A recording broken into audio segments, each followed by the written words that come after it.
Hello. Hello. It works. It does. Well, that's handy. Urethra. I like how this is also part of the podcast where we get to hear you connect with people and see if it works or not. I know you get to hear whether or not I'm technology savvy or if I can work things.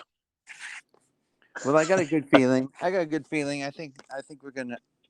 I won't Okay. jinx it, but I think maybe we won't even drop the call at one point. Maybe. My first one, God, I had to try so many times. And then the last one, I had to try and piece it together like Frankenstein it. Oh, really? Yeah. Well, it sounds like you're good at just pivoting and making it work. However, It's the story of my life. well, yes, isn't it all of ours? Should call my book that Pivoting and Making It Work. There you go. So, I how? hope you can't hear my cat purring into the microphone, but he's decided to just because I'm doing something, so he wants to be right in the middle of it. So he's kind of Of curled course. around the phone at the moment. I think the only other sound that you'll hear than my speaking is probably my cocktail. Oh, there you go. I got a beer here. Uh, Nice. Yeah, I haven't done one of these yet where I haven't had a drink in hand. I mean, not like I'm getting like smashed or anything, but I'm like, it's just nice to, it's just like having a drink with a friend. yeah. Well, I listened to enough of your podcasts where I picked up on that, and then I just kind of automatically just grabbed a beer before we started because I was like, well, might as well win in Rome. I know I'm gonna feel bad for the sober people that come on here. I'm like, well, grab a non-alcoholic beer. Sure. Yeah. So, how the hell are you? I'm good. I have way too much free time on my hands, which is, it's kind of everyone's dream sometimes unless, uh then you get what you feel like you've always wanted and then it's just too much. It's just like, oh gosh, I need a job again.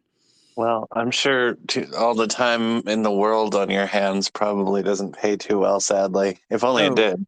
no, no it does not. But you know what? I'm pivoting and making it work. Touche. There you go. Well, yeah. I mean, that's what you got to do, you know? I mean, you got to figure out life and, if it, throws you lemons and you make a margarita or something. Exactly.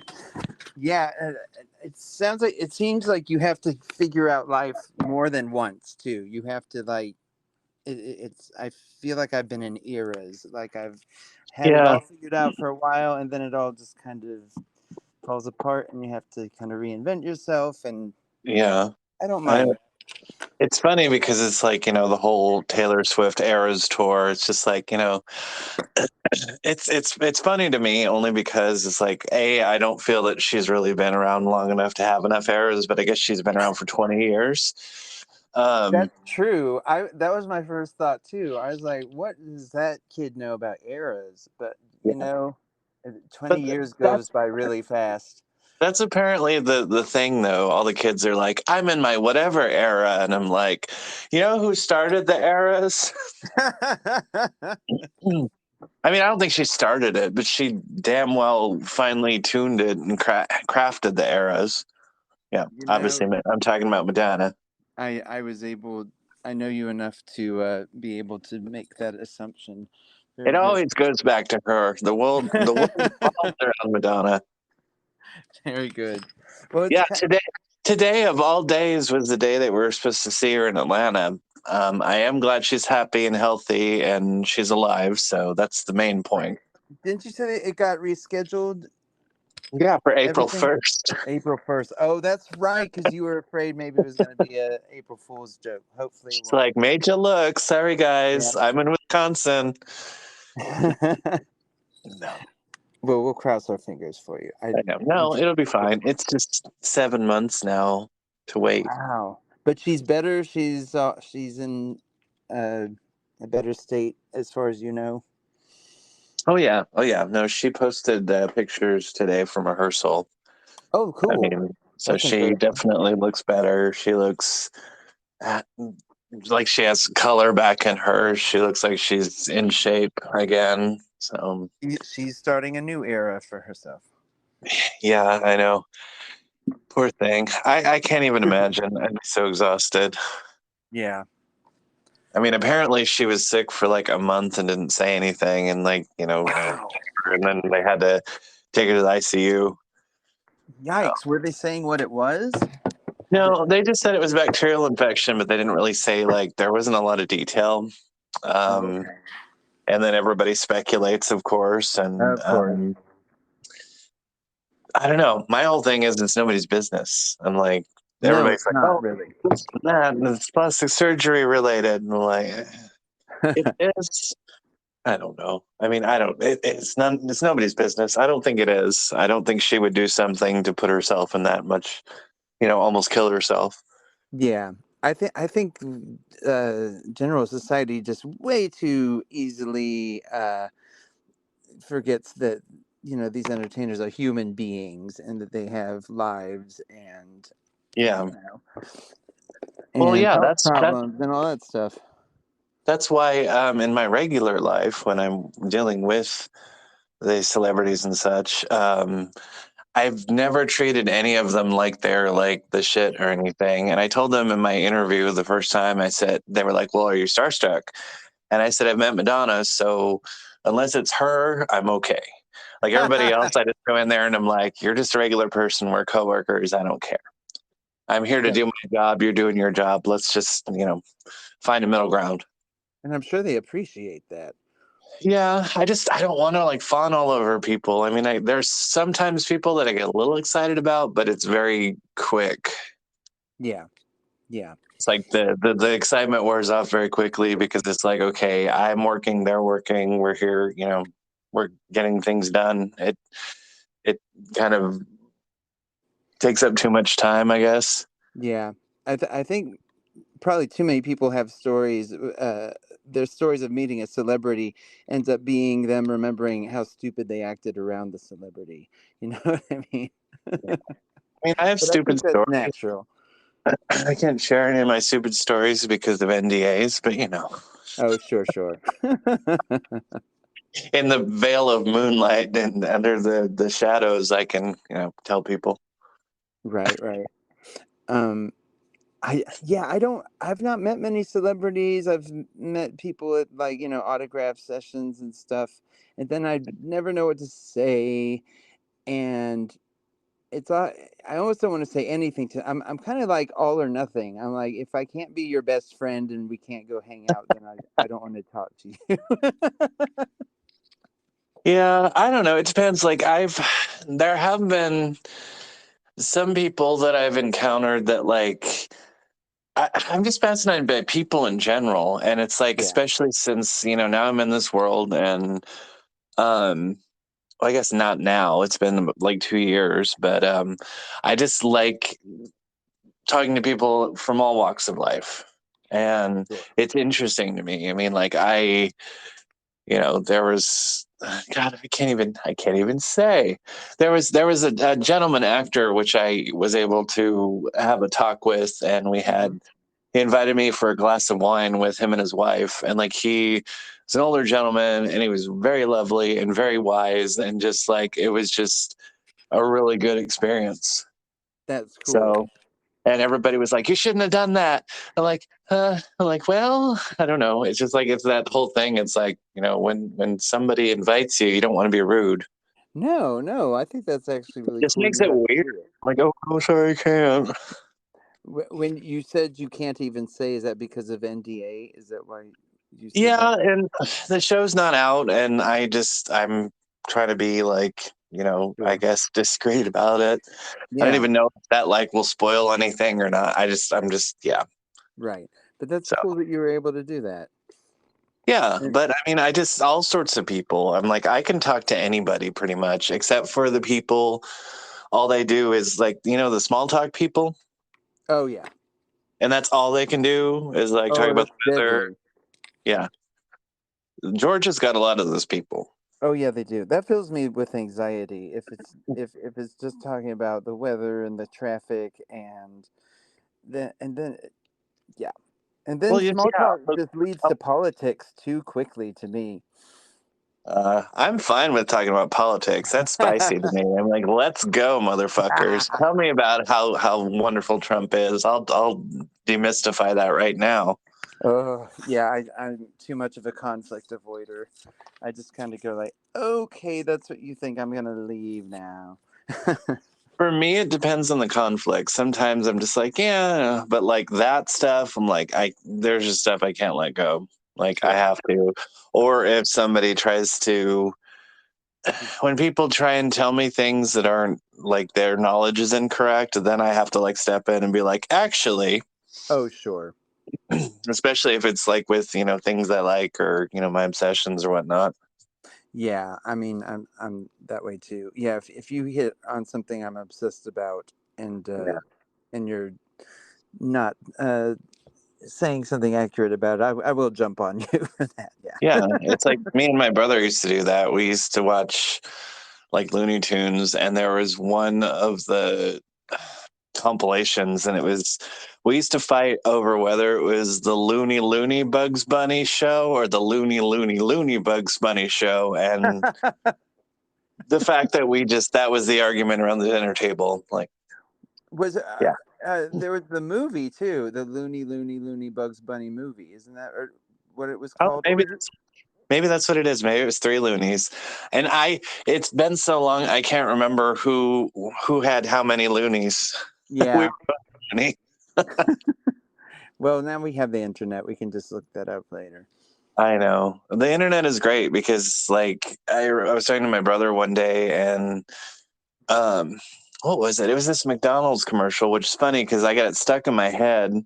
And then my brother was the one who remembered it was McDonald's, and then he was like, "That's probably not anywhere." And then I found it. It was Oh, just that's this. always fun.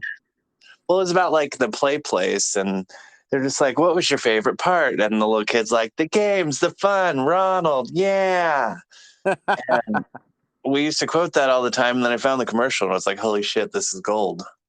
That is really exciting when you can find that old stuff that like made such an impression on you as a kid, but it's Yeah, still kind of ephemeral and it just kind of went away and now you can just go on YouTube and freaking find it and it's just pretty amazing.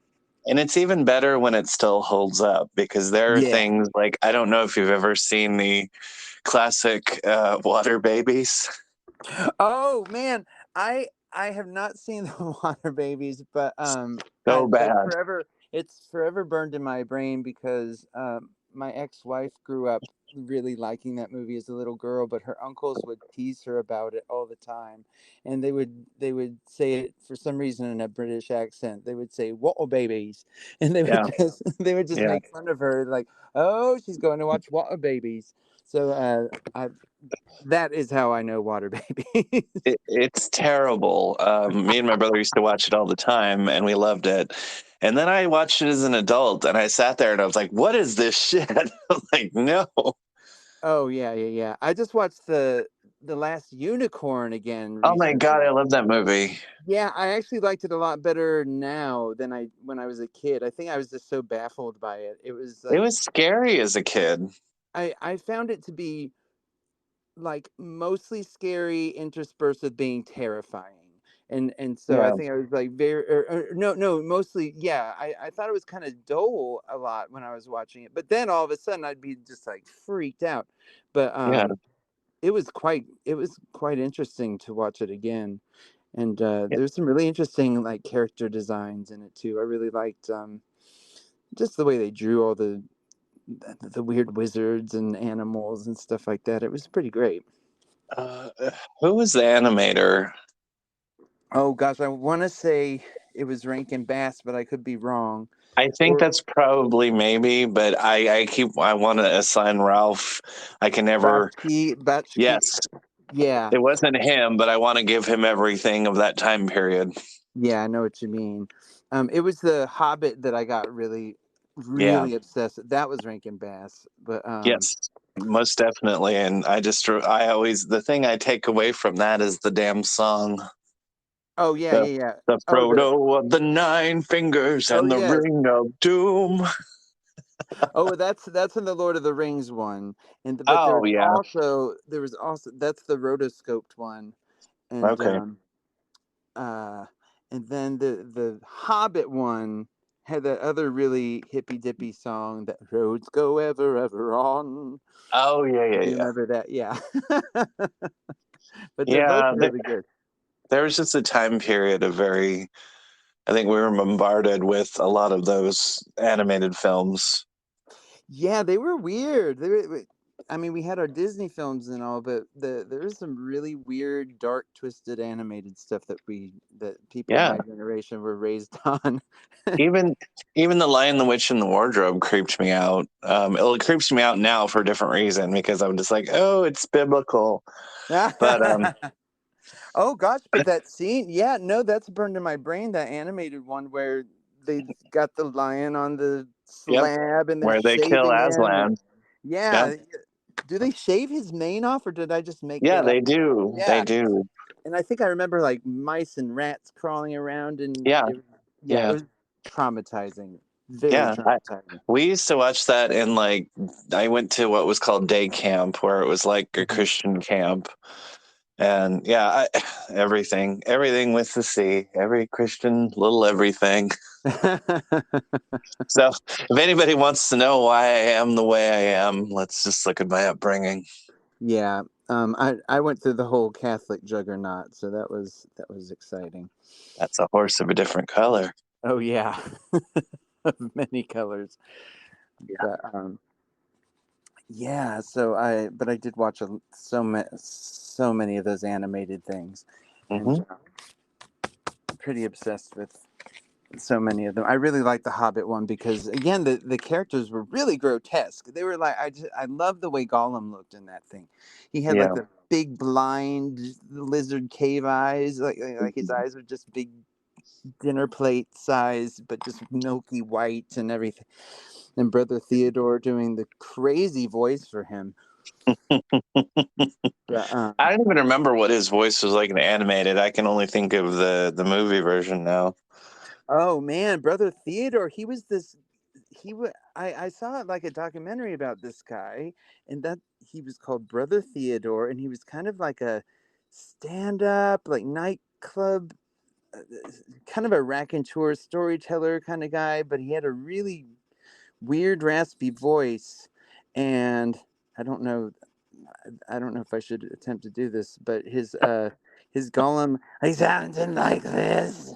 It was like Oh, really yeah. crazy. Hobbit says, and oh, it was really it was quite freaky.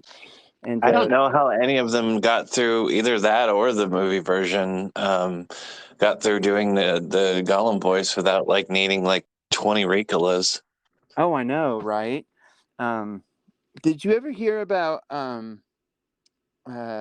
Mercedes McCambridge doing the voice for the demon in The Exorcist? Um, Oh, like she was um, drinking raw eggs to make her oh my voice sound God. rough and she was smoking cigarette. I think she was also Catholic, and she was like getting really racked with guilt. I heard because she was like going back into smoking and drinking, and she's like swallowing raw eggs and Oh my God. and doing this blasphemous film, but pretty stunning. Yeah. I am curious about the new, I did see the trailer for the new Exorcist movie. Oh, you did? I have Yeah, not seen that. No, and Linda Blair's in it, right? I think so. Wow. The And also, Exorcist. there's this other one that just came out. I think it's Netflix. It's the Pope's Exorcist. Oh, right. Wait, is that the one? Is it Russell Crowe? Russell Crowe in that? Yeah, with a pretty bad Italian accent, from what I gather.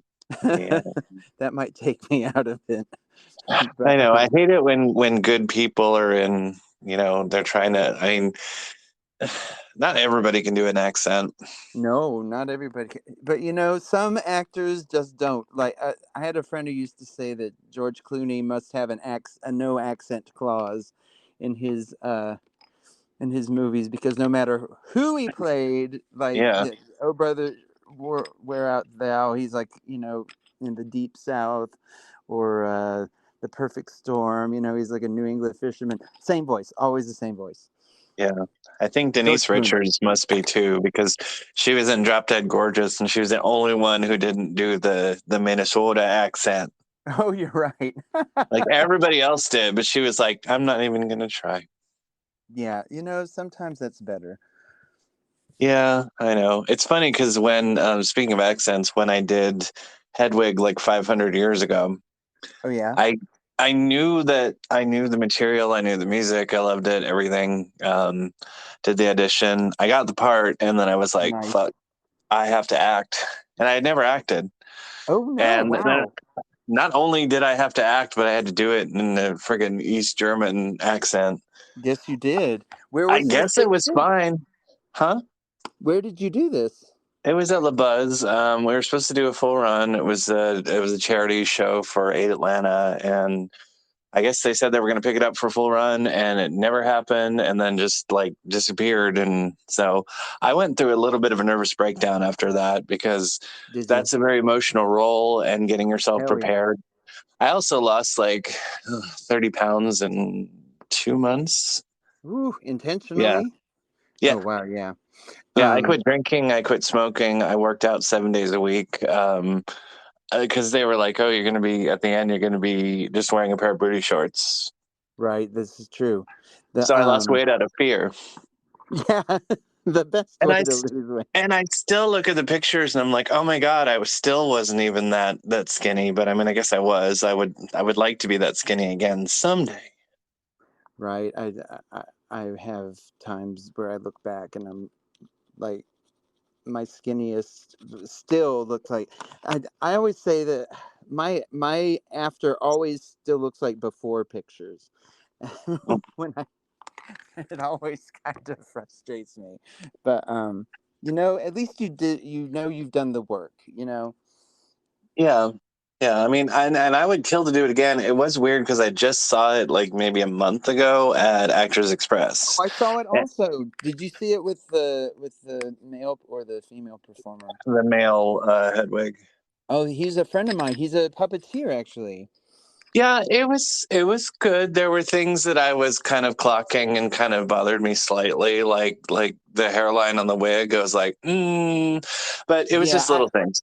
I had some. I had seen it a long time ago, and at like one of the last times Actors Express did it, and I really thought it was quite good. And so maybe this Yeah. didn't feel like it held up as much. I actually ended up seeing it. I was going to see it for this friend who Hmm. I refer to him as a he, but I believe they're non-binary now, so I'm going to go ahead and own that. There you go. And Just slip that in there. yeah, slip that in there. And uh, but my friend had made a mistake and got us tickets to see one of the showings that was the different actor, the Right. actress who was doing it. Right. So I got to see both of them, and Okay. it was kind of strange to see. It was one thing that was interesting. It was the same show, but Yeah. just changing the Hedwig made a completely different show both Yeah. times, and it was What was weird for me is I had never seen it live. I've always seen the movie, and then I oh was yeah, Hedwig, and that was it. So it was very emotional for me to go back because, I was just like, I just yeah, want to be that part again. Like I know, I I still have it all memorized. yeah. It's a glorious part. I mean, who Oh wouldn't yeah, want that part? It's really stunning, I, and but yeah, I know the movie mostly too, and so yeah, that's kind of. I mean, the movie's so perfect. It's such a good right, adaptation of the material, and it's a really good film. It's just really well put together, and so I think a lot of us, our brains just get stuck in yeah. John Cameron Mitchell's version.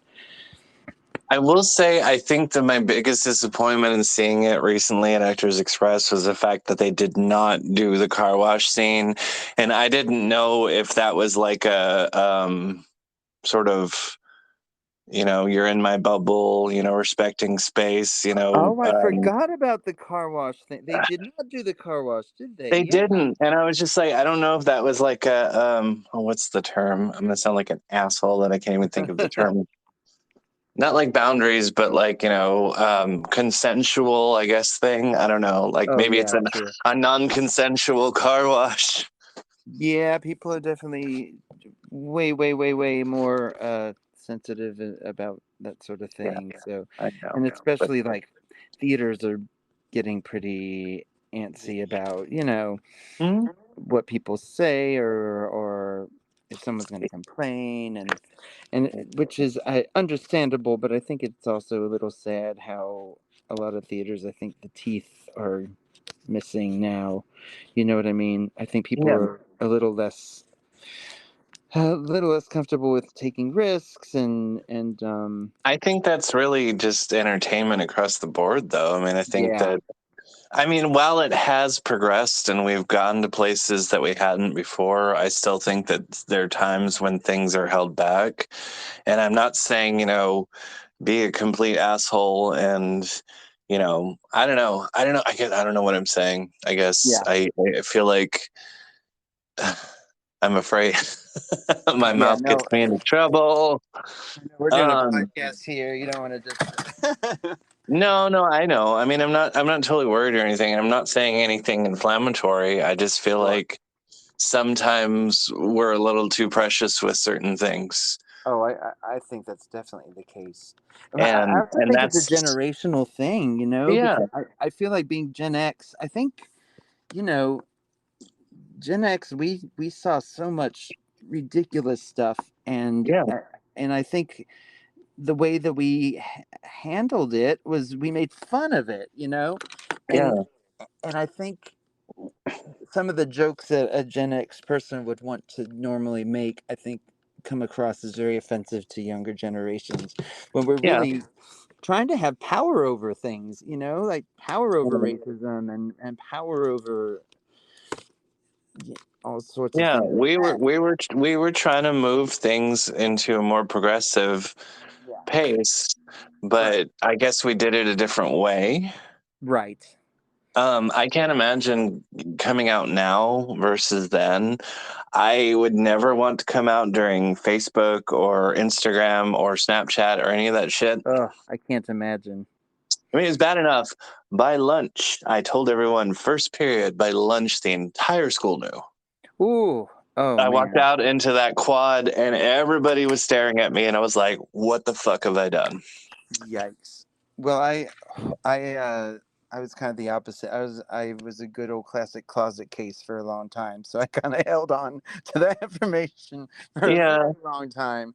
But Well, my thing is I never really hid anything, and I never really thought that I should. And got to the point where it's like, I felt like I had to say something yeah, because everybody kept asking and I got sick of it and I was like, fine, whatever, fuck. And like I just had this preconceived notion that you could be whoever you could be yourself in right. high school or actually even junior high. It was even earlier than that, 1991.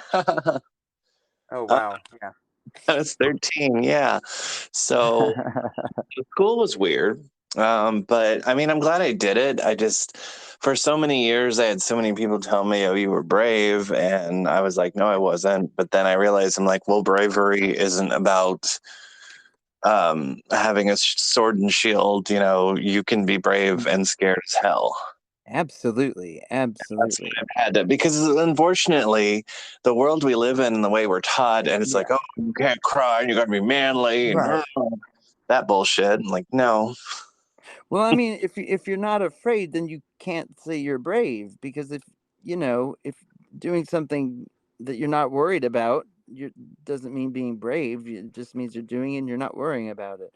But I mean, right. if it's something terrifying and you still do something about it, then that is bravery. And it's funny because the thing that I was worried the most was I didn't want it to get back to my home, but like Right. my brother was 2 years older and he knew a lot of the same people, and obviously people talk. I just Right. denied it at home and acted like I don't know why they're saying all that. And I mean, it was yeah. There's no way that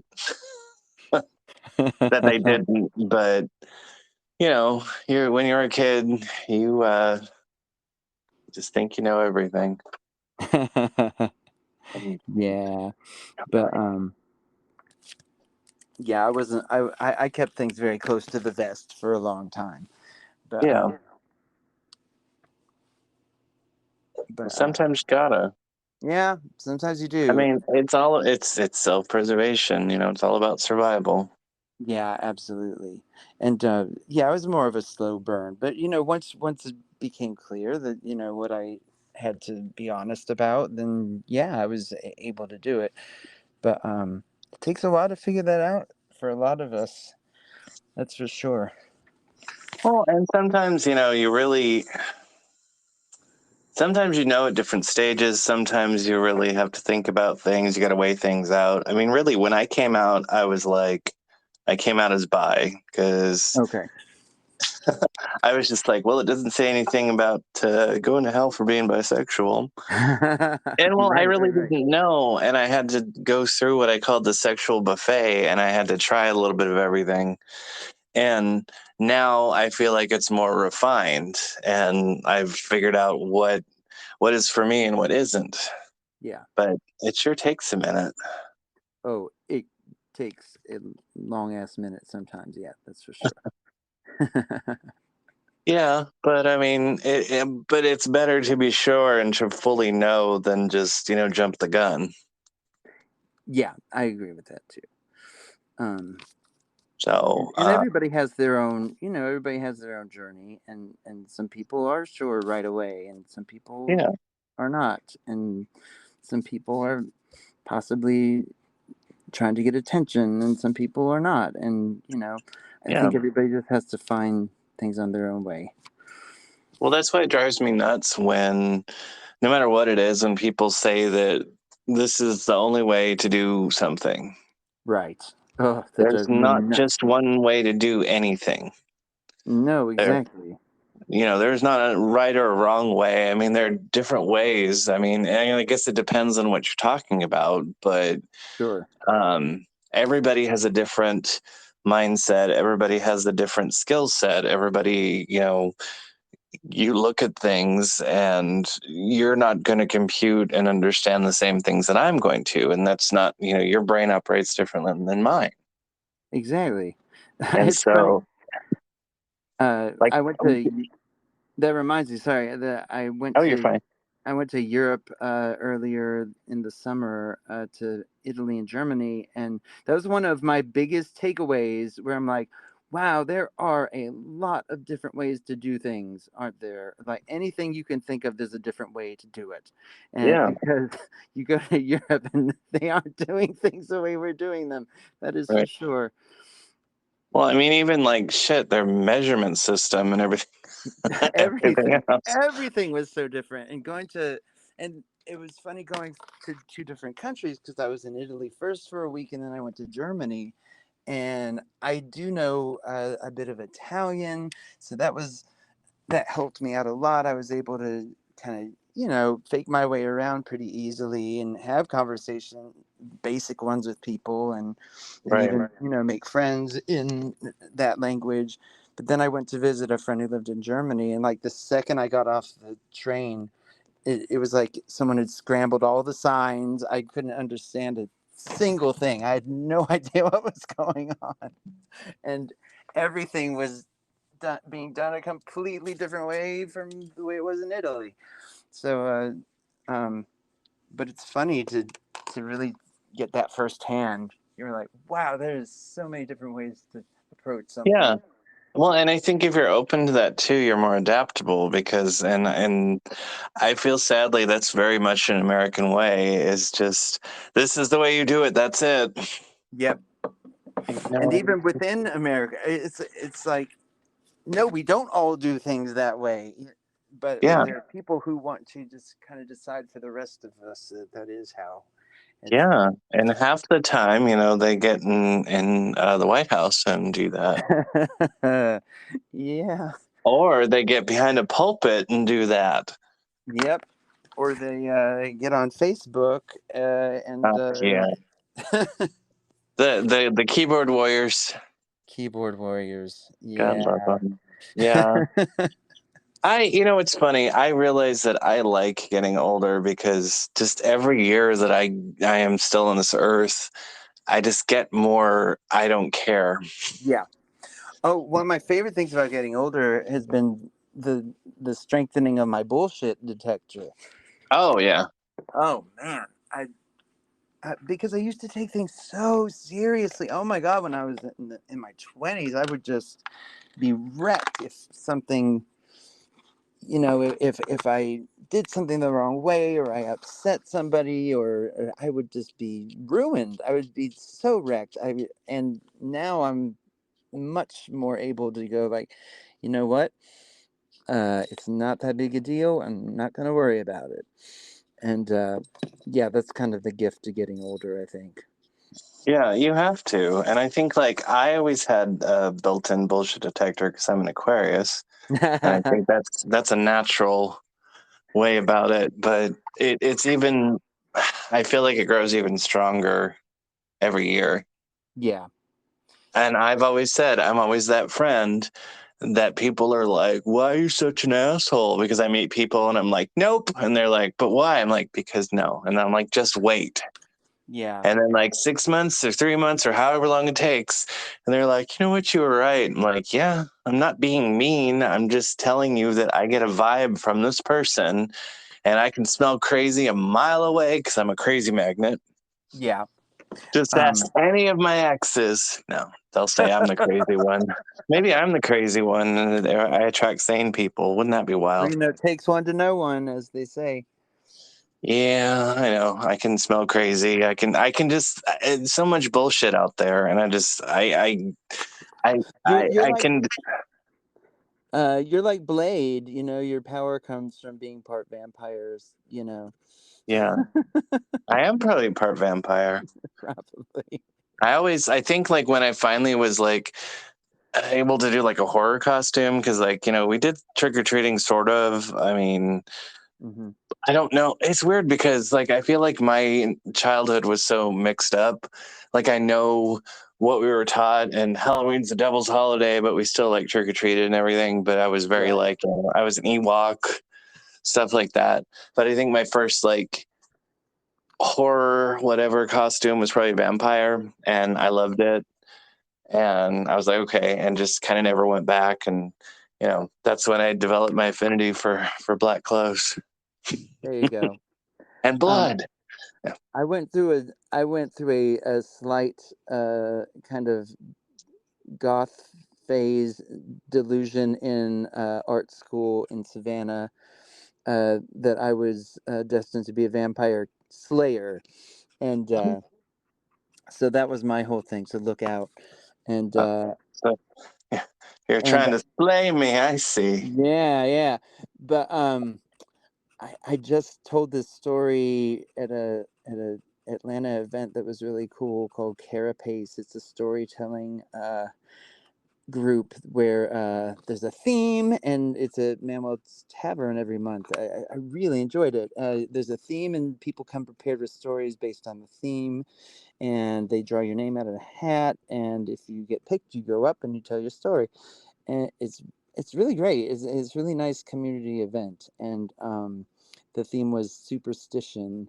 And so I told this story where when I was at art school in Savannah, I got called for jury duty for the first time, and I was just a kid. I was like 19 or something. I was like very naive. I didn't understand the judicial system at all. I didn't understand anything, and but I was also going through my vampire slayer phase, and I think someone had advised me that, like, if you're just a dumb art student, they're not going to want you to be on their jury. They're going to, so don't worry about it. Just look weird, and they won't pick you. So I decided to lean in, and I'm like, okay, I'm a dumb art student, and this is like very early days of SCAD, where the school wasn't very embraced by the town either at this point.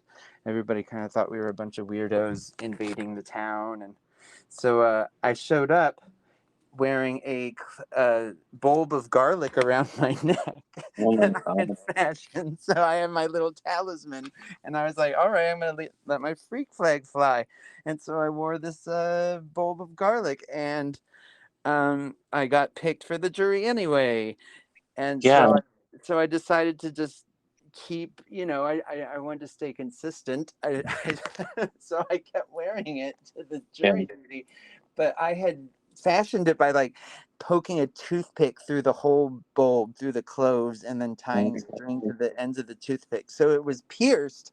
So the juices were starting to get out, and it started like really getting quite fragrant. And I would keep going back every day to jury duty, and it was this small little Savannah courtroom, and it was kind of hot, and the smell of garlic just started seeping everywhere. We were just this trial is going on through this miasma of garlic, and everyone was really polite. Nobody like really gave me dirty looks or anything, but it was very obvious where it was coming from. And and I think after a while it just got too mushy, and I just stopped wearing it. But the trial didn't last very long. It got the judge threw out the case or something. Again, I was so naive, I didn't know what the hell was going on. But Well, it's a good yeah, thing it didn't last any longer. Then you would I have know had to that go that to would the store and that buy would have gone. more. But it was, Yeah. I guarantee you, it was a vampire-free trial. Oh, well, there you go. Yeah, it's funny because that whole thing where people are like, oh, go in and say you're racist or say you're this or say it doesn't work. It doesn't work because No, they it does want, not work. I that is one thing I definitely took away from that, is that does not work. yeah, they want people from all walks of life because they're trying to, like, I mean, depending on the town, Right. get a impartial, they don't want a biased jury or anything. But, I'm sure some towns are like, oh, you Yeah. straight white cisgendered Right. man, get on the jury. Well, they definitely were accepting all walks of life at that Yeah, trial. That is for I sure. know. I'm terrible with straight white men. I'm sorry, everybody. Although not really. I don't have. Yeah, I can't I relate think they've so had much. too much power. That's the problem. Yeah, no, So I get. I think I was listening to another one of your podcasts earlier where you were talking about that, where you're just was like that when I said I not. wanted Oprah to be president? Oh well, I remember that. Yeah, right. But Yeah. talking about your culture not being like real excited about. Oh yeah, my boring white European culture, and then I got that spicy Balkan thing on the genealogy, and it was like, whoa, we're getting Oh, there you somewhere. go. And like, please let me be Gypsy Romani, please God, let me be spicy. That would be spicy. The But yeah, bagpipes and the polka music aren't doing it. really. Yeah, once I was kind of pondering that, and I'm like what is my cultural food? Hot dogs or something. Yeah, God. it's not very exciting. I But know my roommate's brother came to visit, and he grew up in Ohio. And I asked him, I was like, so, what kind of food do you like? Thinking he's gonna, pop off with something interesting. right. And he just says, American. And I was like, ooh, that's not a cuisine, but okay. And like, it all comes from somewhere else, but Did you come up with something that was American for them to eat? I don't even remember what we ate, to tell you the truth, but I was just so like taken aback. I was like, okay. Yeah, I mean, I love his family, but God bless them. Yeah, and every Yeah. time they come over, his parents turn on Fox News, and I'm like, Jesus Christ. Oh, And he just doesn't say anything, and I'm just over there bitching in the corner. I'm like, "Meh." So I'm the one somebody who has says whatever I feel, and it's even worse if I'm drinking. to. So you know how they say whiskey dick? Oh yeah. Well, we've developed the term whiskey nick because when I have too much whiskey or bourbon, I tell everybody about themselves and I black out and it's horrible and I'm mean. whiskey whiskey Nick. Whiskey Oh, nick. you're not Yeah. drinking bourbon now, are you? I hope. No, I had some pineapple juice and vodka because we're low on orange juice. So I don't know what kind of driver that is. It's not a screwdriver. Oh yeah, I don't know what you call that. maybe that's a needle nose pliers. Maybe that's a good name for it. There you go. See, And it's funny too because I hate it every time I think of screwdrivers. I mean, this is skeevy now. Yeah. When you're a kid, or Yeah. when you're at least younger. I was 18, so it was at least legal. But I met this guy at my old job when I was living near Seattle, and he invited me to this like brunch thing at with all the gays. Okay. And thankfully, I took my best friend and her boyfriend. Um, but they just kept feeding me screwdrivers, Oh God. and I was 18, and Oh. like I know what they were. The intent was. Yeah. Thankfully, my friends were like, "Let's go," and I was like, "But why?" Yeah. And now I think about it, I'm like, oh my God, that's gross. Yeah. Screwdrivers were kind of like my big Was it college. your gateway drug? It was you know how you have that one liquor you can't drink, like Hmm. the vodka is one that I just can't. I'm more of a brown liquor person, and Oh. Yeah. screwdrivers did me in college for sure. There was an incident where they just almost did not survive screwdrivers, and so that is not a pleasant memory for me. I can drink most anything, but we went to a burn, which it was like Burning Man, but very small. Burning Man, but you could actually get out. Yes. Oh, I know. I heard about that. I just I wouldn't want to go anyway, but like even No. then. But no, it was called Alchemy. It's in Georgia. They have it like in October, and it's Okay. like it's in a field, and you camp, and everybody does their drugs and drink and whatever. But I'm just not big on drugs. Right. So I mean, I have nothing against them. It's fine if everybody wants to do it. Cool. Right. Um, so like, and I'm an insomniac, so everybody's partying and everybody's doing drugs, and people are like having sex next to our tent. I was like, oh my Oh God, I'm wow. never gonna sleep again. And it was hot, and it was, yeah.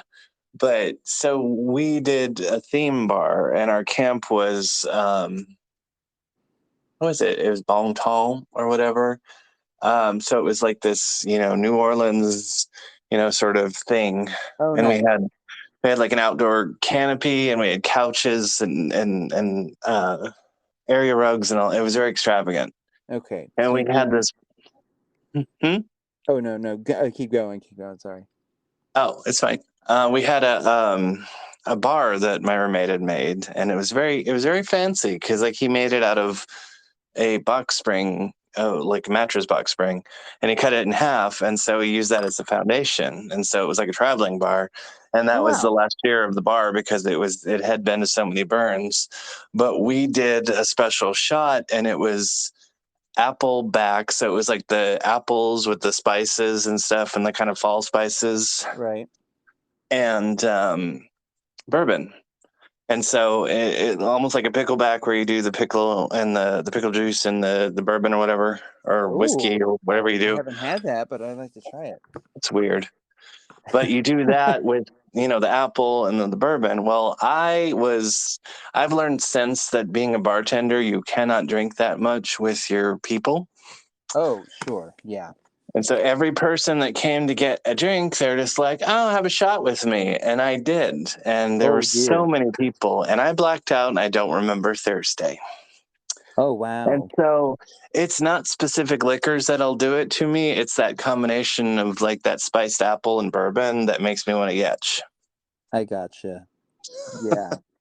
um yeah, there's some you just can't go back to after Yeah, something that was happened. that was a really horrible next morning. Yeah. That's Whoa. also the trip where I learned about swamp ass. Oh my.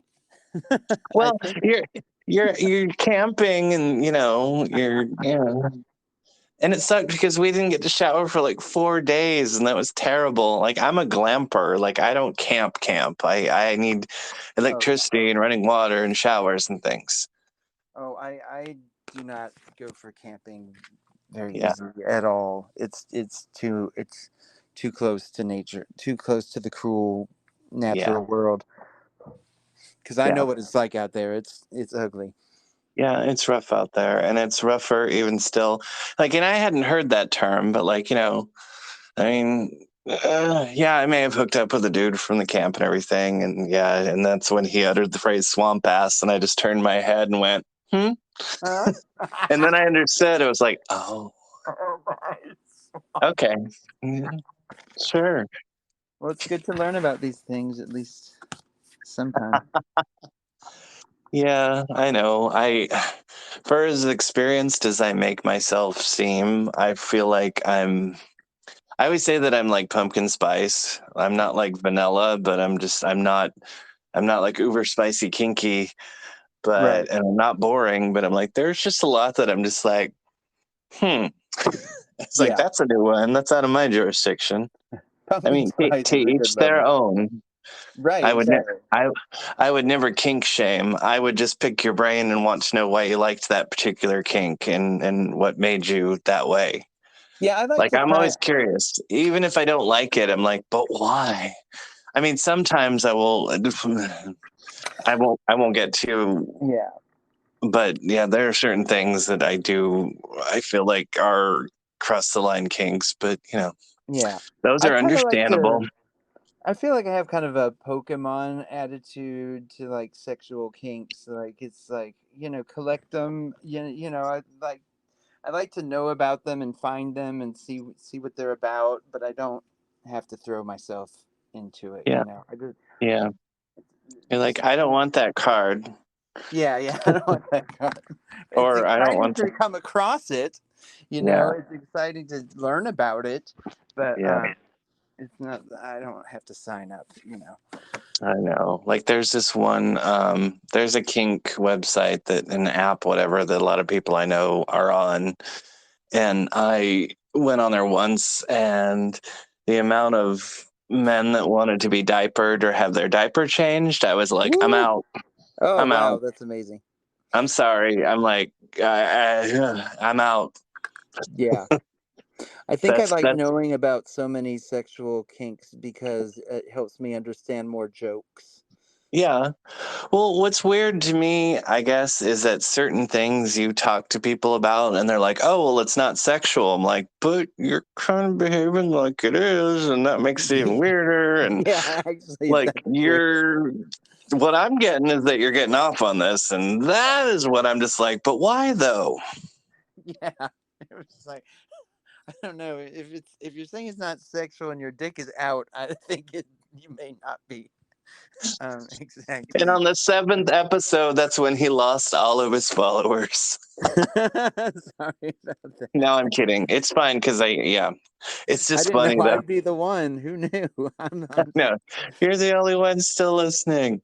No, I am actually. I'm tickled fucking pink and blush and bashful. Maybe I don't know, but I now have over 100 listens, and that's wild because it's been like a month and a half, not quite Oh, two that's months, cool. That's and awesome, so dude.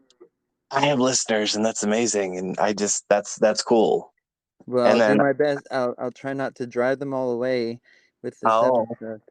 well, I think what's interesting is everybody it's different and it's not staged. And like I've had some people that I said, well, do you want to do my podcast? And everybody goes, well, what is it about? And I'm like, nothing. And like they're like, what do you mean? I'm like, "Oh." Like, what do you talk about? They're like, well, what are the topics so I can prepare? And I'm like, there are none. I like what you said. It's about everything and nothing. Yeah, Yeah, and that kind of helped me. And just listening to a couple of the episodes just gave me an idea. I was like, oh, okay, yeah, we're just gonna shoot the shit. It's great. yeah. Yeah, like my friend Ricky said, he's like, it feels like listening to somebody's like intimate conversation and being a voyeur, which I know that's a kink for some people. Well, sure, yeah. My podcast could be a kink. Now that's kind of, I don't want to think about that. That's wild. I did have somebody tell me they really liked my voice, and they're like, because I was like, oh, you're doing a podcast, and they listened to the preview, like, I really like your voice. I'm like, okay. Hmm. I wonder if are there any big kink podcasts out there where people are just like I'm so sure there's into that. everything. Oh yeah, as we know, there's a kink for everything. There is. Um, I don't know. It's just, but it is cool. It's wild that, people are listening. It's been fun. It's been very therapeutic.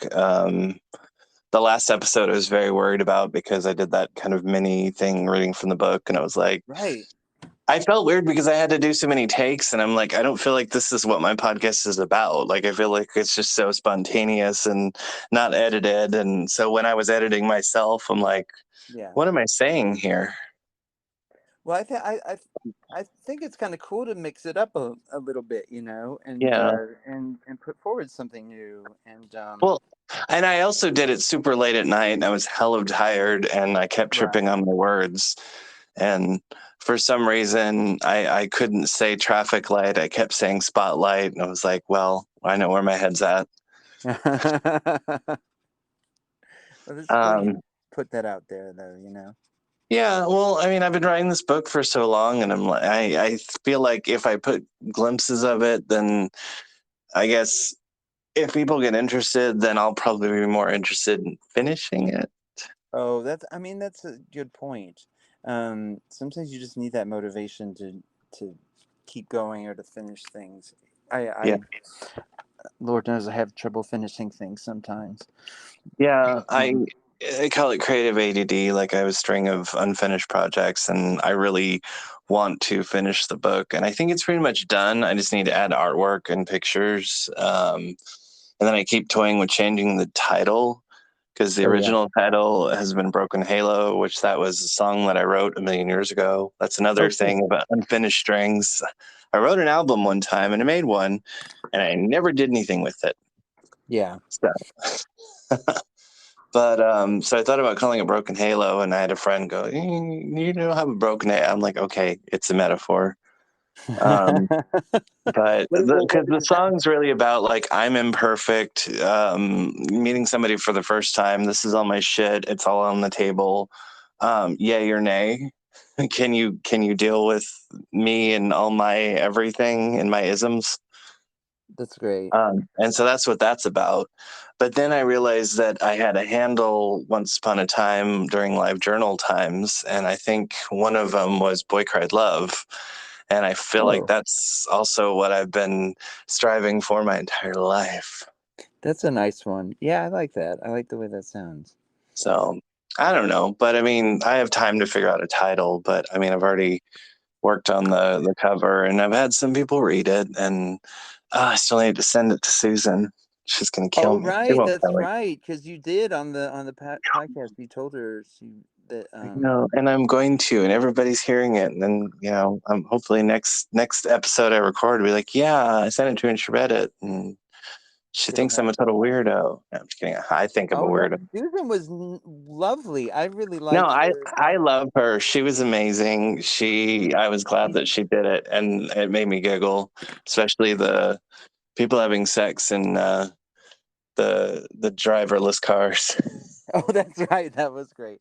But she was so lovely how non-judgmental she was. So I you just love that her parting thing was her growing old and not having teeth, and she's like, "I'm tired. This is what I'm gonna leave you with." I'm like, that's amazing. nice.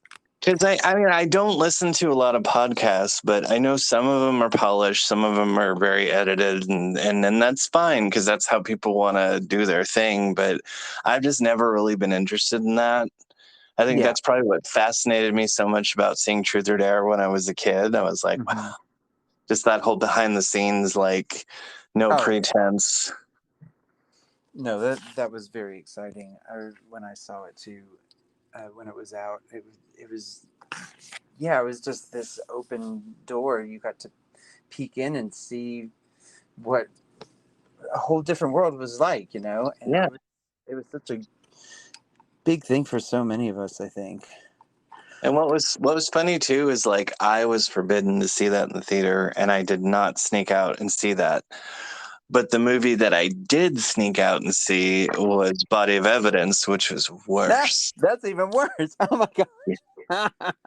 I know. I was like, I'm gonna be good, and I'm not gonna see Truth or Dare, and I kicked myself. And I finally saw it when they had, I think I don't remember if it wasn't Wussy because Wussy wasn't really a thing then, but somebody put a showing of it at the Plaza, And so I finally got to see that, even though the most of the Madonna entertainers, I say that word loosely, were not great.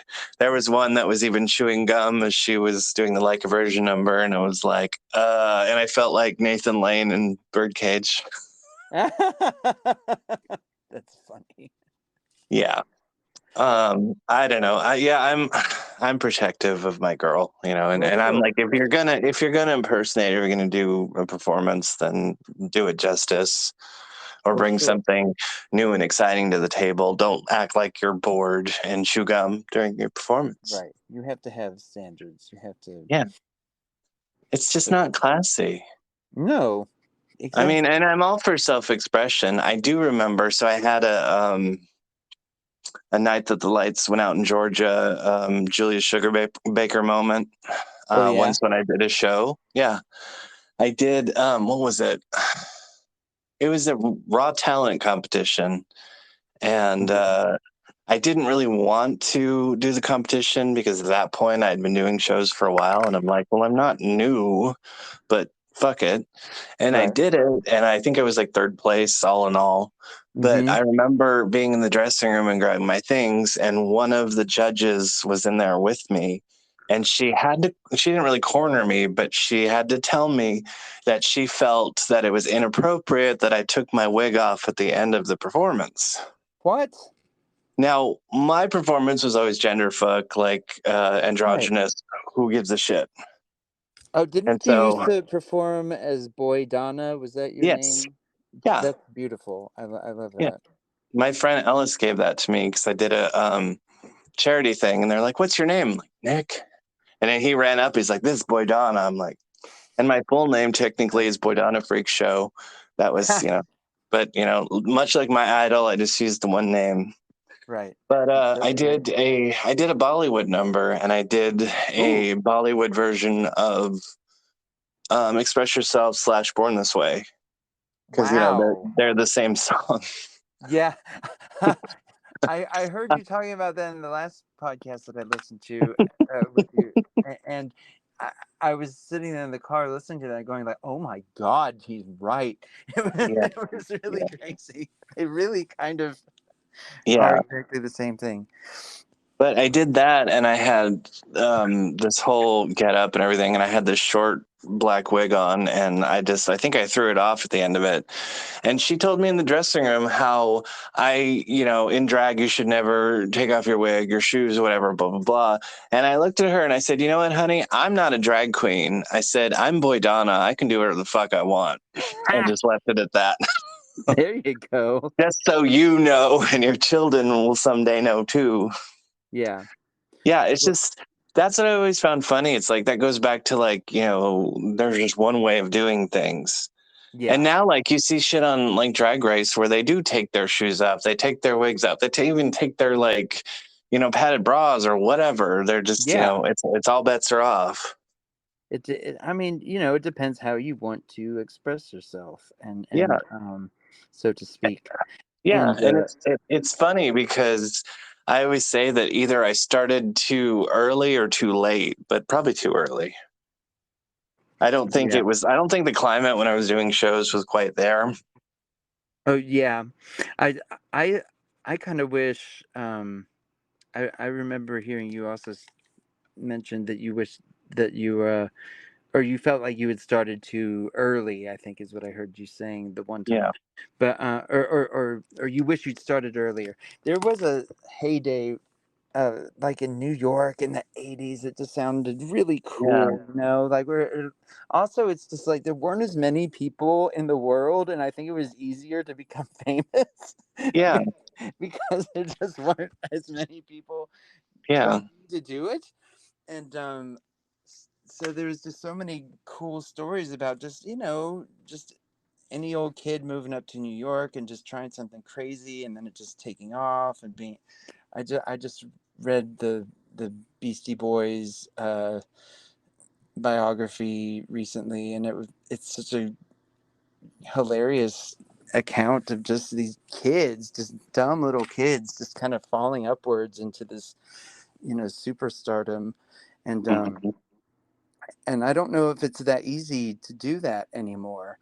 Um, I mean, the internet makes it easy for a lot of people to get some sort of fame, but I think it's Well, it's not even real fame anymore. It's not no, you're not famous for being talented. You're just like it's like Gypsy, you got to have a gimmick, and yeah, yeah, not all of them do, and it's just like but it's such an ADD world. I think that's part of why I was like, well, I don't know if I want to do a podcast because I'm like, well, people actually follow and remember and pay attention. yeah. Uh, It is And very they have been, and it's been lovely, but it's just like, I just feel like this is such the short attention span theater age. This is the yeah, area of zero attention span where people are sending you like 30-second TikToks or whatever. And you're just like, and apparently they even have like shows that are that short. yeah. Like, That's how can you convey anything? I don't know that you can. Yeah, Yeah. I just I don't know. It's just like eventually it's like this whole social media and everything, it's like it's made people quite the opposite. And I felt like we were getting yeah, better once we got to the pandemic because I felt like everybody was like very dependent on each other and we were all embracing each other and it was very kind of giving each other hope when there was none. And now exactly. it's not over, but now it's changed. Everybody's like, fuck that. We're going back to, it's all about me.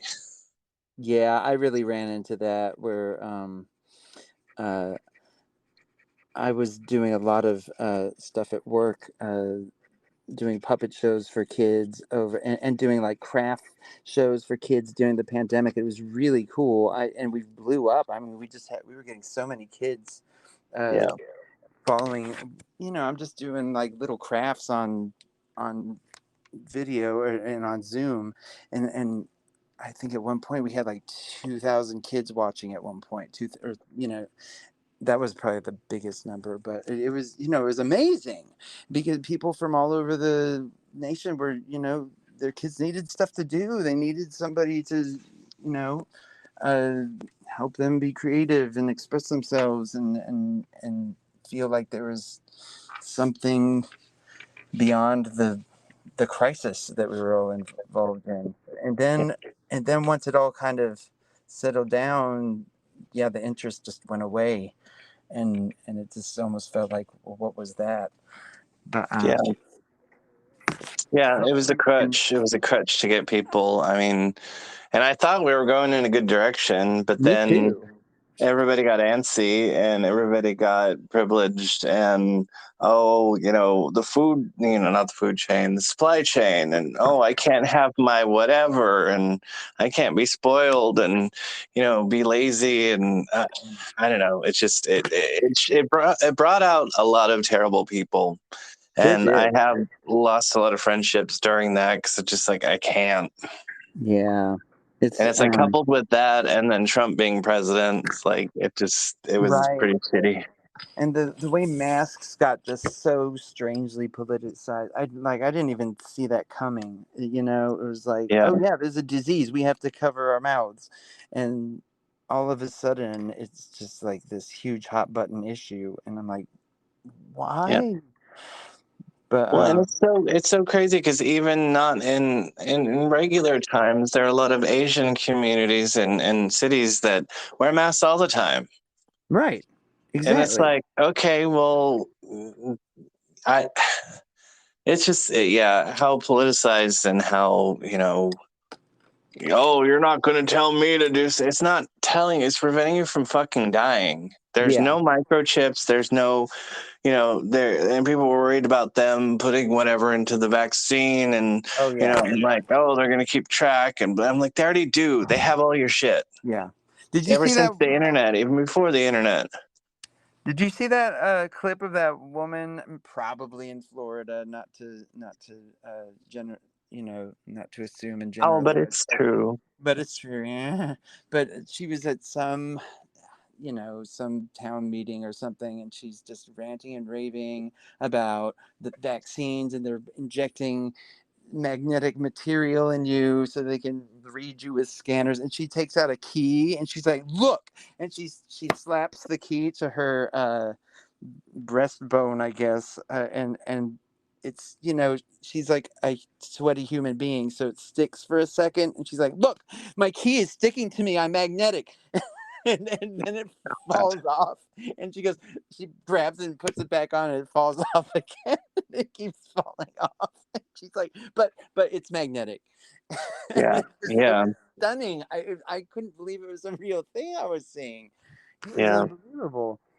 And I feel like too with the internet has made stupid people crawl out of the woodworks. Oh yeah, yeah. It's They given get everybody a platform. well, but I mean, even I guess even before the internet, like even the evening news used to be like that. They'd pick like the biggest idiot out of each group of everybody, Well, yes, and yeah, that's the one they'd interview. right. And that's I mean, I go back to it a lot, but that's probably why I didn't feel like coming out when I was debating it, because it's like every representation on TV, I'm like, that's not me. Oh yeah, But that's like true. everybody's represented so horribly. Yeah, And I'm like, representation matters, but it's like, but also good representation matters even more. yeah. Accurate representation, and Yes. and that's a really good point. Yeah. Someday. Yeah, it's just such a double-edged sword. The whole internet. It's Yeah, it's a blessing and a curse. I mean, it's amazing and it makes me feel connected to people. And oddly enough, I feel like I have a lot of friends in real life, but then I also have a lot of people that I talk to and like, Instagram and things that I'm really close to and they're amazing. yeah. Uh, and so it's just kind of like I feel like some days I talk to them more than I talk to the people I know in real life. So I don't know. Well, just the But fact that then, you and I are talking right now is internet. Thanks internet. yes, thank It's you, Internet. Thank you internet. I guess at least in this case. And it was actually a PG app and not a dirty one too. Right. It How was the about that? PG app. How Well, about I that? always think it's funny because it's like I can't imagine like I'm like that's just gonna be how it is. Like, oh, where'd you meet so and so on Grinder Grinder. Scruff? Yeah. It's Like, good. Yeah. I think I do already have some pretty decent platonic friendships that did start in like Grinder, I so think. funny. It's like, But oh, he had me at Mask for Mask. Um, no, not at all. I always hate that because also the guys that put Mask for Mask are the biggest Nelly Queen bottoms ever, and I'm like, why? And like, I'm looking for must be masculine. I'm like, what does that even fucking mean? Because you need to be straight acting and an asshole. I think it means you wear a baseball cap. I think you wear. Probably. And then the whole bullshit, the no fats, no femmes, no Asians, no this, no that. I'm like, Oh yeah. yeah, you probably never get laid. Yeah, probably not. And it's just not attractive to have somebody saying, I don't like this, I don't like that, I don't like that. It's like, good luck, because I'm not interested. Yeah. Well, I've always said I'm not interested in the plumbing. I'm not attracted to like the physical. I'm attracted to what's inside and their personality. And I've been attracted to people who haven't always been conventionally attractive. And then there's some Sure. people that I'm surprised that I'm attracted to. But then again, there are times when I get attracted to guys that are total assholes, Uh, because that's my type. don't I, No. for all of us. Oh my gosh. Yeah. Um, Um, no, I don't know, but like I don't go specifically looking for any specific type. Um, I feel like I'm very well rounded in the guys that I've dated and or other things. mhm. Yeah. But I mean, you cut yourself off from so many possibilities if Yeah, you're just going to limit yourself automatically to that. And yeah. yeah, I mean, sexy is not just something you can see. It's not it's something you experience from all of a person. Well, From to me, it's like an attitude. It's Yeah, more exactly. if you know you're sexy and you carry yourself as so, that's sexy. Like, but not an arrogant way. Right, right, right. Like James Dean was super sexy, like with the bomber jacket and the Or was it no, not maybe not a bomber. Didn't he wear a bomber at one point? In Relevant Red Cause, he did that red bomber, and then he had Oh the leather yeah. jacket, but in the cigarette. And I know like smoking is really bad, but like some guys that are just if they're hot and then they're smoking a cigarette, it's kind of hotter. Well, sure. I mean, that can't be denied. Yeah, Yeah, exactly. it's really bad for you, but I'm like, James Dean and Marlon Brando and a lot of those guys, just, They're yeah, bad boys, I They're flirting know. with that cancer, and they don't care. Yeah, I know.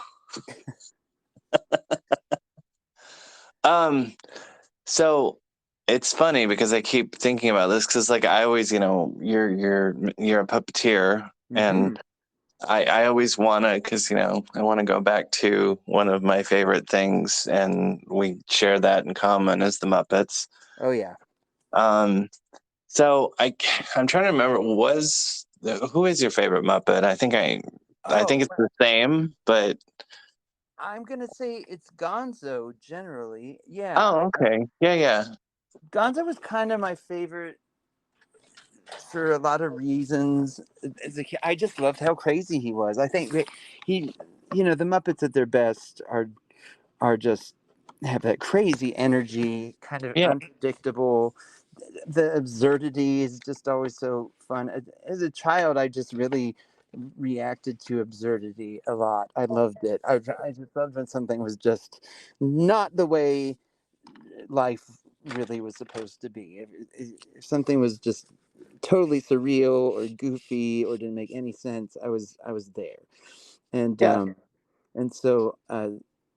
Gonzo was definitely really great for that. But also, I do a lot of uh, kind of music based puppetry too. I write songs for some of my puppets and stuff. I got a musical partner who we have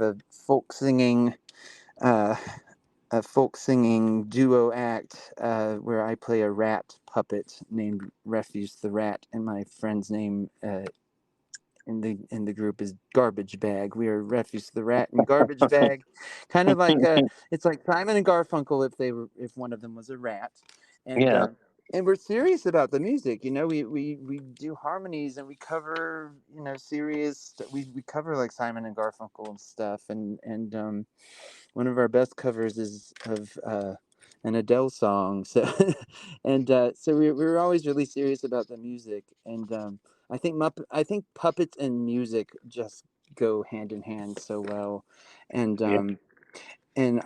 one of my biggest inspirations ever since I was a kid was the Muppet movie, and Uh-huh. and Gonzo has a song in that where Uh, he's at the campfire and he I'm sings. gonna go back. I'm going to go Yeah, back there yeah, yeah. someday. I love I'm that going song to so go back. much. It's so freaking amazing.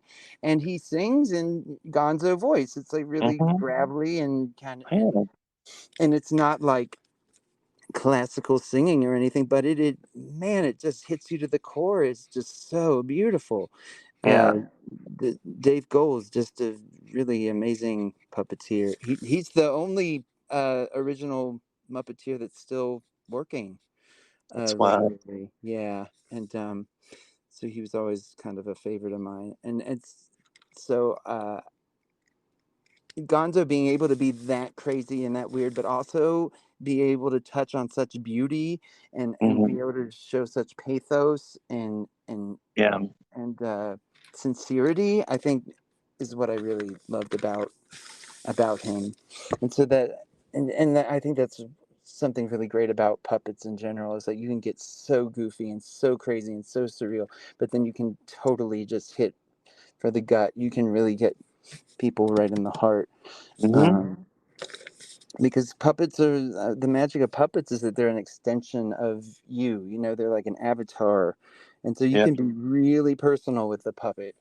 And I always say my puppets say things that I would never dare to say, and by myself.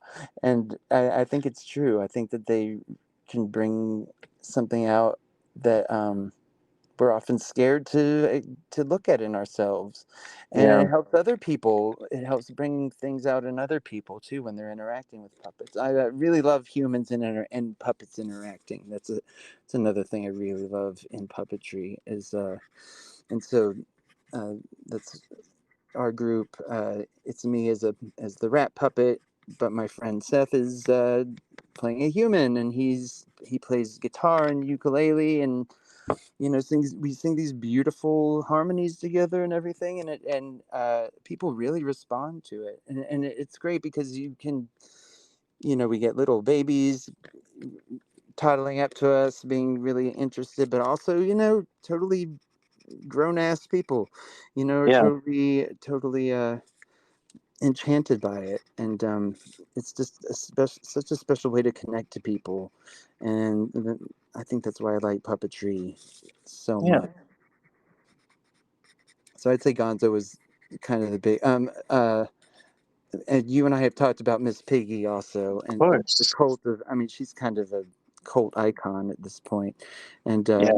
I think I think I may have believed I was sexually attracted to her when I was a child. I Oh think my goodness. no, I think she was like kind of my first.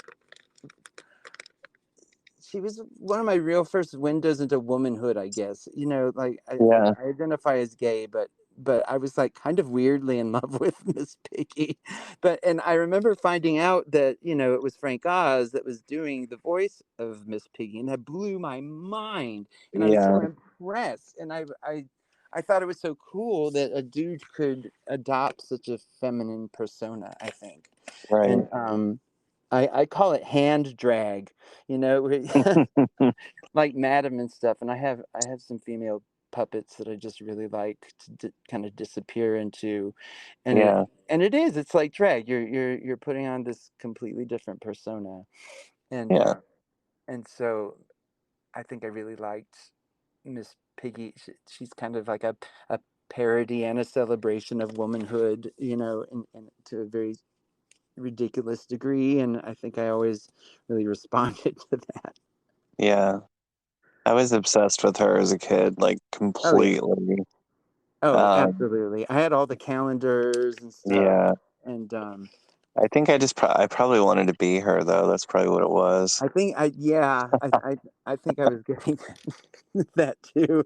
It was, and I'm sure. she was so unabashed, and Well, yeah. she was so self-centered in a way that Yeah. I didn't ever feel like I could ever be myself, and Right. and that's the thing, you can kind of express your vices, you can express your insecurities when you have a puppet on your hand. You can go places uh, that are a part of you that you're kind of scared of looking at normally. Yeah. It's funny. We had some friends over for dinner a few nights ago, and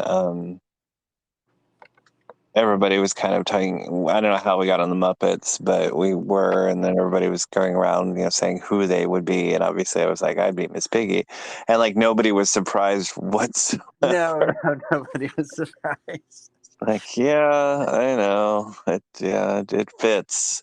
Because Yeah. I don't know. I don't really know who else I'd be other than maybe that, like, oh God, who's the one that's like with Vincent Price? It's like Uncle Oh, Creepsley Uncle or Uncle something. Deadly. Yeah, Uncle Uncle Deadly is Deadly. great.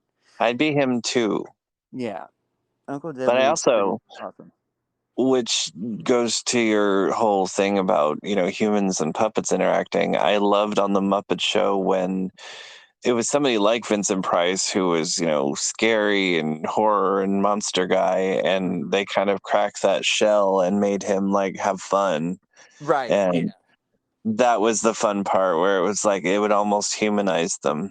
Right. The Alice Cooper on the Muppet Yeah, Show is really interesting. yeah. Yeah, and Um, everybody was on that damn show. yeah, everybody was on that damn show, especially. But it's such a funny time capsule, and it kind of shows you the fleeting nature of fame, when you go back and look at all those, because Oh yeah. there's so many guest stars where you ask a millennial now, who's that? They're gonna be like, "Oh, I don't fucking know." Yeah, I know there are some, like, I think I want to say like Lola Falana was on there once, and like that's not really a name that you hear anymore. Yeah, Shields and Yarnell. I don't Yeah, think people really know who they were. They were pretty incredible, and like Leo Sayer, and like there's just so many interesting. Ethel Merman. Oh God, I do love my Ethel Merman.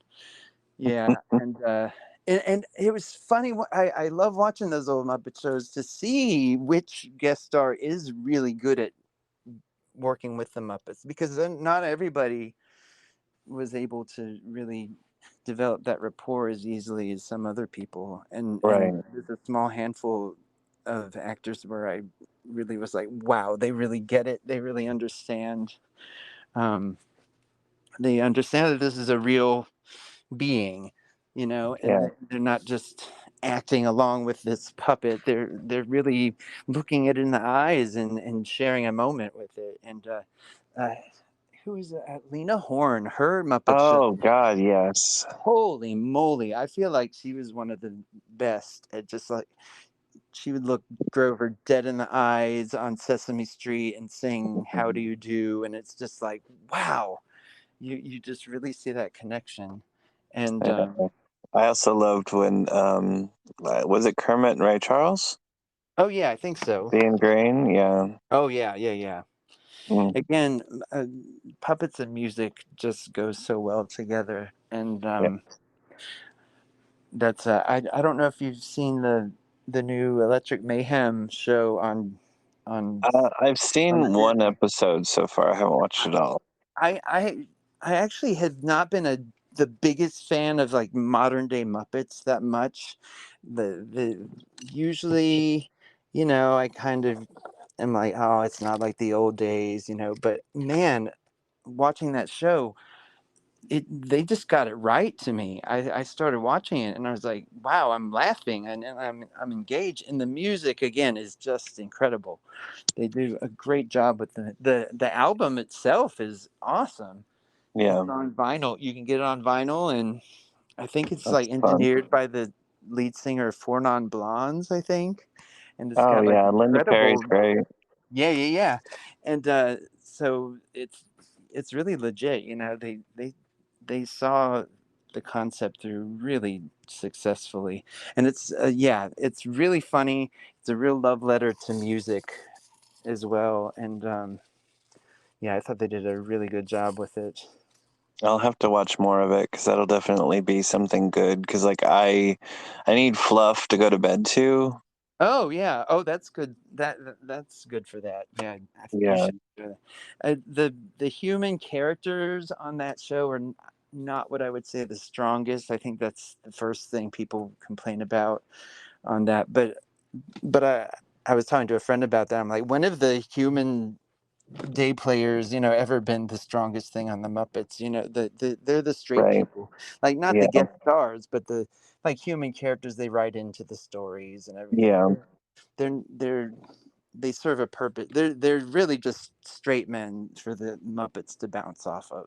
So yeah, I think it was a YouTube star who's in this new one, and she's okay. She's not a deal breaker, is what I say.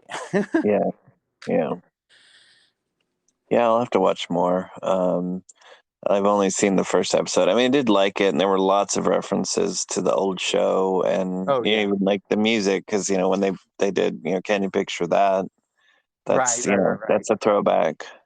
They do some great covers in it, Yeah, and I found it quite moving. Like, um, yeah, I got a little weepy on some of those. I was just like because they really connected in a lot of them. And I did like Janice talking about which something about naked yoga. oh yes, yes. Oh, I love Janice so much. Janice is the best. Yeah, yeah, she's great. I've known so many girls like her. Right. I really one of my favorite things about Janice in the past was in all the movies like the Muppet movie and the Great Muppet Caper, which is one of my favorites. But Oh, they would have this recurring gag where like all the Muppets would be talking at once. Some big thing would be going on, and they're all just like, "Oh no, oh we're gonna yeah, do whatever," and then somebody would go quiet, and everyone would stop talking except except for Janice, Janice. and she's and we hear like half a sentence of something really strange coming out of her mouth. Yeah, I think I remember one of them. She was just like, "I told him I won't pose naked for anybody, even if it is artistic." and, yeah. Oh and my God, just oh, good old those are Janice. the best. And of Yeah, they're course, great. I do love the "What color are their hands now?" You know, and catch him red-handed. Yes, and Oh, New Zealand offering the paper towels I constantly. got some paper Yeah, towels. I've got the paper towels. Yeah, Wow. very. Yeah, I just always love the weird non sequiturs and the just the absurdity, and especially as a child. I just reacted to that so strongly. But the Great It's Muppet Caper is a great one. it's funny because that one, I think the first time that I started the new job and went inside the studio, I had that opening song stuck in my head, the "Hey, a movie," Oh yeah, gonna make and a I was just movie. like, starring everybody and me. Yes. I also that movie made me have such a giant crush on what is it? Is it Charles? Is it Charles Grodin? Charles? Grodin. Yeah, Charles Yes, Grodin. Oh my God, he was yes, such a bad boy. I I know. know. And his name Yeah, was Nicky, and I'm like, oh, it's like my right. name, but yeah, Nicky Holiday. I'm like, yeah, He's like, and he is pretty. He is pretty licentious on Miss Piggy. You know, he's like yeah, kind of slobbering over her and everything. and that damn song that him and Kermit sang, like, I love that whole crazy musical number. Oh right. God, I really need to go just sit and watch the whole thing again. It was one of those movies I saw so many times as a kid, just over and over and over. And the cameos are really good in that one, especially. Yeah, I love all the cameos and all the like from like Richard Pryor to Edgar Bergen to Carol Kane. That's one of my favorites. Yes. Miss, yes, Miss. I love me some Carol Kane. It's Um, well, and it's funny because I feel like it was just a different brand of humor that isn't really used anymore. Like it's corny, but it's funny and it's not right. stupid. It's clever. Yeah.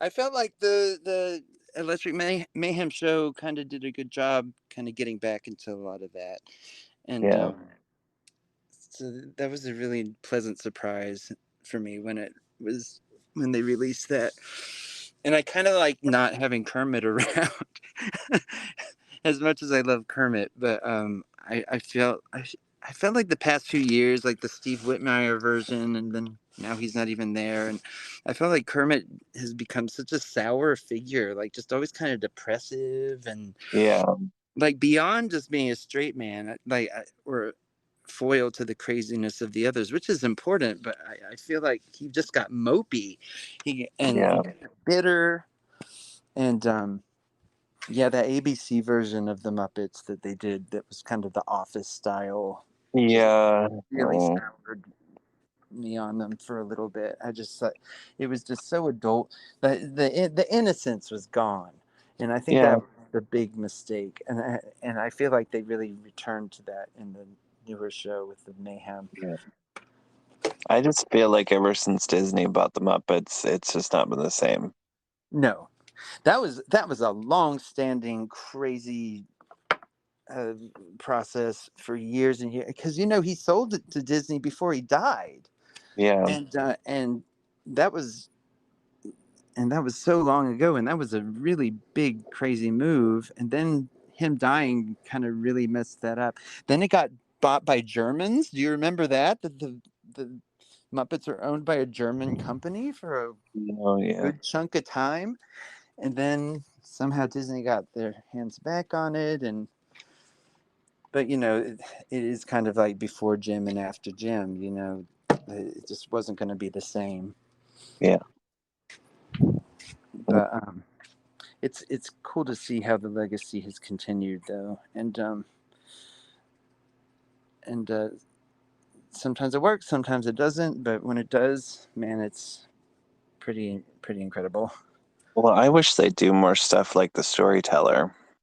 Oh yeah. Oh, that was great. I remember recording every single one of those on VHS. Hmm. Yeah. Yeah. I think my favorite one was the Hans My Hedgehog. I just love that part towards the end when she's like, I've worn out like three pairs of iron shoes to find you, and now that I'm here, I'm gonna cuddle you up and then he becomes the human again. Yeah, But that one that was whole that really whole good. monologue that she delivers, just like, whoa. I forgot about that one. That cost Yeah. the design of the hedgehog person was really cool too. Yeah. That was incredible. I really like the soldier and death. I think Yes, is that one. one was real good too, with all the like the The imps. devils, yeah, all the devils playing poker with him. Yeah, That was cool. it was so good. I have all those on DVD somewhere, and So do you? yeah, I love that show. It was, I don't know, you just can't, the Jim Henson touch on everything, and then Yeah. it's not there anymore. And I don't think anybody's really been able to capture it like that. He really swung for the fences. Like he really had some out there ideas, you know. He Yeah, wasn't content to just stay with one thing. I think he kind of had a bit of ADD as far as his creativity. He wanted to keep pushing and do things. I mean, the Dark Crystal, who had ever seen anything like that before? yeah, And it's a weird one, but it's really stunning. yeah, And then he did the storyteller stuff, and he never stopped trying to reinvent and create. And sometimes it didn't work, And yeah, but I think that's the mark of a really true artist is that you just try it. You keep going forward. You keep trying new things, and they don't always work, but that's how you get the stuff that does work. You have to. If you don't put in that effort, you're not going to find the really amazing discoveries that you can make. yeah. You just got to push the limits, which is, I think it's admirable of anybody, depending, and Yeah, whatever art they're putting forth or whatever they're doing. If, it's not even just thinking about outside the box, it's yeah, just some of these people created new ways of doing things and new worlds, and just when it's something that just is so beyond the norm and the cliche, I think that's yeah. just amazing. And just being able to get other people to sign off on that stuff is such a feat, Yeah, yeah, And I think I've dealt with in children's entertainment for a long time in children's programming, and I just always get really frustrated with how little people do want to take risks when it comes to entertaining children. I think people are so certain that kids want things a certain way, and so they don't design their children's programming to be beyond one kind of thing, and I think that's just such a mistake because when you're a kid, your whole purpose in life is to just absorb and yeah, experience things and discover new things and learn new things about the world. And if you just keep giving kids the same thing all the time, yeah, they're not gonna get that exposure that they're craving. And so being risky with kids is really important, but yeah. people don't want to do it, and not that you can just put anything on a kids show, Right. but being a little daring, with what you're presenting to kids, I think is really essential. Well, I think the biggest problem is that people are thinking about it as adults and they're not thinking about it as a child. and they Right. can't really connect. And there are, especially if it's a company or a product, they're really thinking about it as dollar wise Yeah. more than anything, rather than Well, creativity, rather than connection. dollars always have a way of just ruining about everything, in my They in my they opinion. do. Yeah, and More especially with money, kids more stuff. problems. Yeah, and yeah, I've been in a lot of arts organizations where I've just been really distressed to see where it really just looks like the main concern is how much money you're going to get people to give you for something, and then holding back and not doing things because donors won't like it, or we won't Yeah, sell tickets for that, or nobody will want to see that. But and it really saddens me that people don't want to take these risks, or go for something unusual, something new.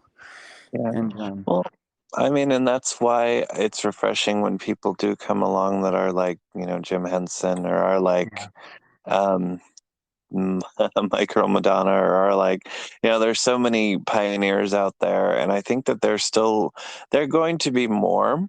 Oh yeah. I think it's just it's oversaturated, so you really can't tell between the flashy and the Yeah. so sometimes you just have to stop everything from spinning and kind of try and land on something that's Yeah. new and different and amazing, but it's harder to find that with all the noise and the static. Yeah. One thing that's really confused me about the internet and art, as we so-called art on the internet, is that there's so much of it. There's a vast array of it, but it's all still pretty homogenized.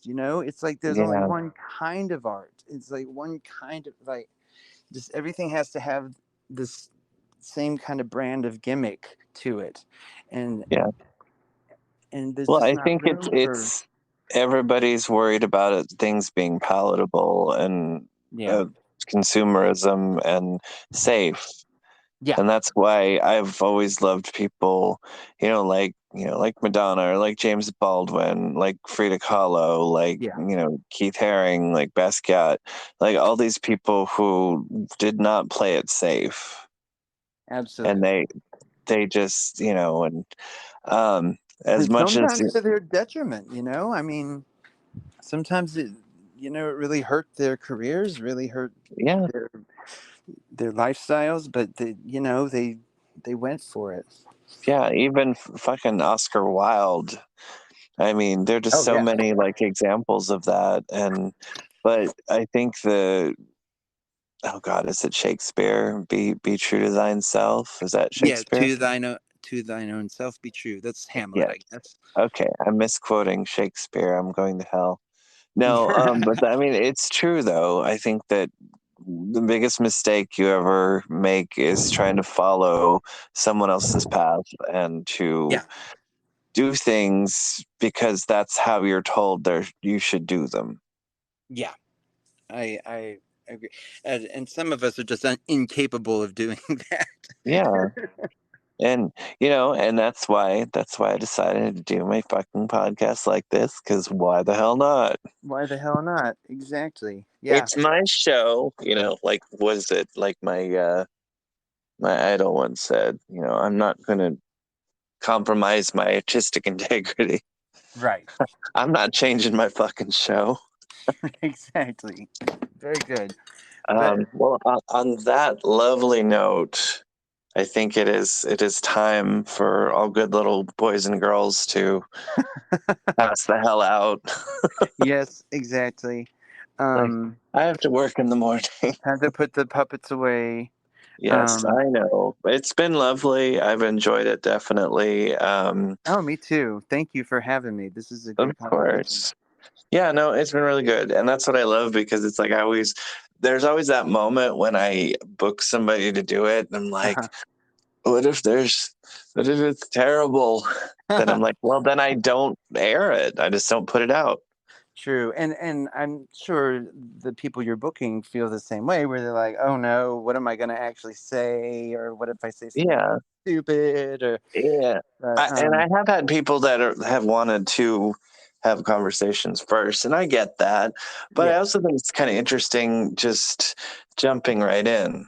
yeah. Like I've just reconnected with like one of my like probably my first best friend Oh, from when I cool. was a kid. And it's funny because like we've been on each other's friends lists on Facebook. I didn't put two and two together who he was until the other night. Oh, And wow. he's like, oh yeah, I remember watching that movie at your old house in Concord. And I was like, and I messaged him, I'm like, where did you live? And he's like, across the street. And I was like, holy shit. And it was just like, and so we've been reconnecting. And I even told him, I'm like, I want you to do my podcast.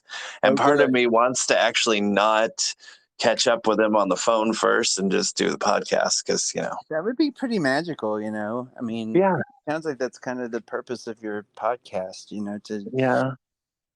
It's but about you're connecting with people. It's about I don't want to just, I'm not out here just going, oh, listen to me. I'm so wonderful. It's like, you know what? I'm talking to people who have something to say and are engaging and then have something interesting to impart. yeah. Well, you're very good at bringing that out in people too. So I think you're doing a Oh, great thing. that, that reminds me of my friend Sean long time ago when Yeah. I told him one day he was acting like a dick and he said, well, you just bring out the dick in me. And then he started laughing because he realized what he said. Nice. Well, thank you a million times over. Thank you for everybody that continues to listen. And that's it for now. All right. Well, So, congrats on this podcast, and you're going thank to you. get many more listeners, I'm sure. Yay. I like All it. right. And I look forward to talking to you outside the podcast again sometime. You will. Most definitely. We need to grab a drink sometime. Absolutely. All right. We'll see you later. Bye. All right. Bye.